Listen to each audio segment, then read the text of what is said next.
This weekend, the first of two Predator films that we're getting this year has dropped on Disney+. Hi, my name's Zach, and today we're reviewing Predator: Killers of Killers.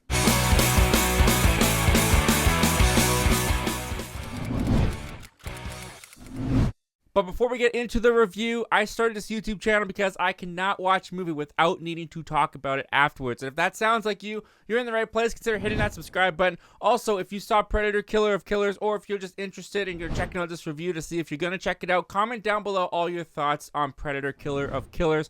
As I am talking, I want this to be a dialect between you and me. And going into Predator: Killers of Killers, I was aware of this project, but I wasn't really paying active attention to it. I knew that it was an animated anthology of the Predator going through time of human history and taking on different warriors and challenges. I was under the impression that it was a series. Turns out it's an hour and 25-minute long movie. And I saw that it dropped on Disney Plus, and I just decided to check it out kind of on a whim, to be honest. I wasn't really all that intrigued by it. I'm really looking forward to Predator: Badlands. This one kind of was slipping under my radar. With that said, let's talk about what worked about Predator: Killers of Killers. And I'm very pleased to say that for someone who wasn't really anticipating this film, I had a really great time watching Predator: Killer of Killers. Since Prey, and before Prey, Predators, and even before Predators, you could say Predator 2, back before I was alive, that is, the fans have been clamoring to see the Predator in different stages of the human history. There are so many Easter eggs in Predator 2 and Predators, where in Predator 2 you get that old-fashioned gun near the end of the film. In Predators you get the samurai sword. That really ignited the imagination for a lot of fans, and we got to see some of those longing desires fulfilled when it came to Prey in 2022. Predator: Killer of Killers fulfills that dream even further by giving us 3 individual anthology stories taking place throughout various moments in human history. You've got one taking place in 891 AD with a Viking woman. You've got one taking place somewhere in the 1600s with these samurai brothers. And you've got one taking place in 1941 during World War II with a young up-and-coming pilot. And with these 3 stories that they've put into Killer of Killers, one of the great things about Killer of Killers with these stories, all 3 of them, is while you do get amazing Predator action, which we'll talk about in just a little bit, each story is anchored with a core human emotional story attached to it. Where in the first story, it's all about a woman's revenge for her father, as well as a mother's story between her and her son before the Predator even comes in. You move on to the next story, which is about 2 brothers whose relationship is torn when one commits a betrayal against the other, and the other goes on a vengeful quest. The third one is about a young up-and-coming pilot in World War II trying to prove himself. It's a real coming-of-age type story. So each 3 of these stories focus on the human characters to get you emotionally invested into them, that when the Predator does eventually come into the show, does eventually come for the showdown against the characters we've been introduced to and followed throughout these like 20-minute short films, the emotional investment is so high and so much more engaging that the conflict between the Predator and the human characters, I was legit anyways, on the edge of my seat wondering who's going to come out alive, who's going to come out victorious, how are these guys going to take down the Predator. And one of the great things about the Predator action sequences in each of these individual stories is they are tailor-made for the time period that they are in. Where in the first story, with the Viking woman to the samurai brothers to the pilot, the Predator's design is different. The type of Predator that's going up against the human characters is completely different from the last. They've got different technology. You see how their technology has advanced over human history, as well as the human weaponry, how that has changed over the time period as we get closer and closer to present day throughout these short stories.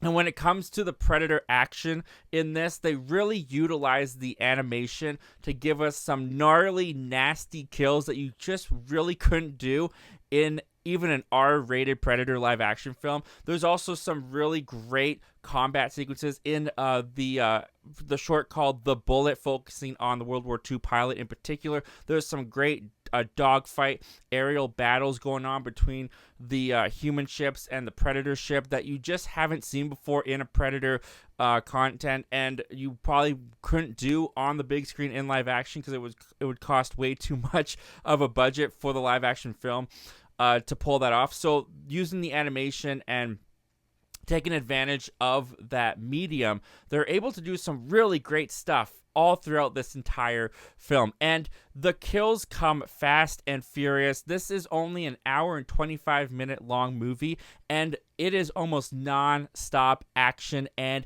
kills, and it is so gory. It is also so creative as well with the kills in each and every story that it never gets dull. It never feels too repetitive. It never feels like you're just watching mindless action, because the way that the Predator and the humans fight is different through each time period. So with the Viking woman, she primarily uses this shield that she uses to decapitate a lot of her enemies, and you get that going on with the Predator. With the samurai brothers, of course, you got samurai swords, and it takes place in Japan, so it's a different scenery, it's a different type of fighting style. And then, of course, you've got the dogfight going on in the last short called The Bullet with the World War II pilots. So they really did take advantage of each of these time periods. They put a lot of thought and a lot of creativity into how they were going to execute not just the stories, but the action and the gore and the just chaos and mayhem and violence that goes on between the humans and the Predator.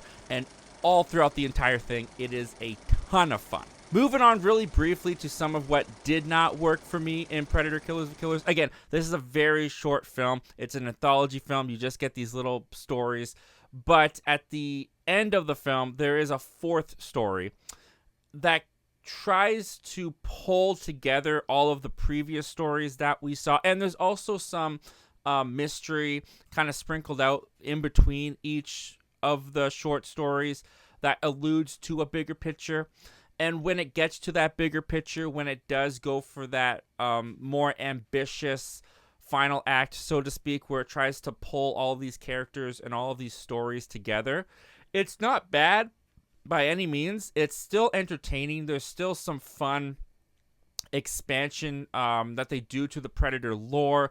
There's some fun Easter eggs that they include in this final part, but it also felt like it changed what the movie was, where I thought we were just watching one-off stories of these Predators going through various times in history, taking on different warriors, and I was really enjoying just the one-off stories. When it tries to become a bigger story, it ends up feeling like those short stories are now just really long backstory for each of these characters until the final part of the film.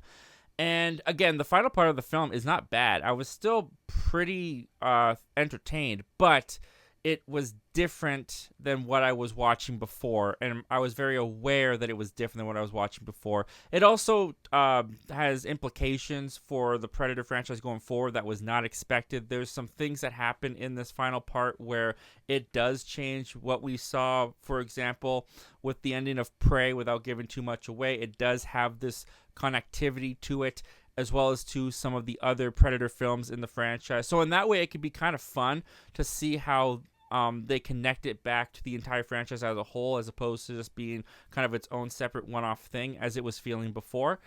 But it also took away some of the fun of seeing the different time periods with the Predator. I would have preferred the last 20 minutes of the film be another time period with the Predator going after another human character in history, and just kept it in anthology. I didn't feel like it needed to have this overarching connectivity to the rest of the stories previous to it, tying it all together in the end.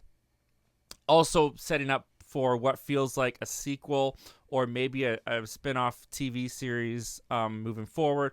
Maybe it plays into Predator Badlands. I don't know. It just became a different thing. And it's not bad. I still enjoy it. But I will admit that it kind of plateaued once we got to that final part. But in the end, for something that I wasn't really looking forward to all that much, that was kind of flying under my radar, I thoroughly enjoyed throwing this on. I thought it was a ton of fun. It realized a lot of what Predator fans have been wanting for a long time. Seeing the Predator in various points in human history, taking on a bunch of different people, a bunch of different characters throughout human history. And they really did that to the greatest extent I feel like they could have. They put a lot of thought into it. There's clearly a lot of creativity put into it and a lot of love put into it. You could tell that they were really trying to service the fans. And as a fan of the Predator franchise who also wanted to see these kind of stories, see the Predator in different various parts of human history, I felt very serviced. I had a blast. It was a ton of fun. And I think that if you're a Predator fan, even if you're not a Predator fan, it's just a good old little watch. It goes by really fast. The pace is really quick because each segment's only 20 minutes long. It's only an hour and 25 in total.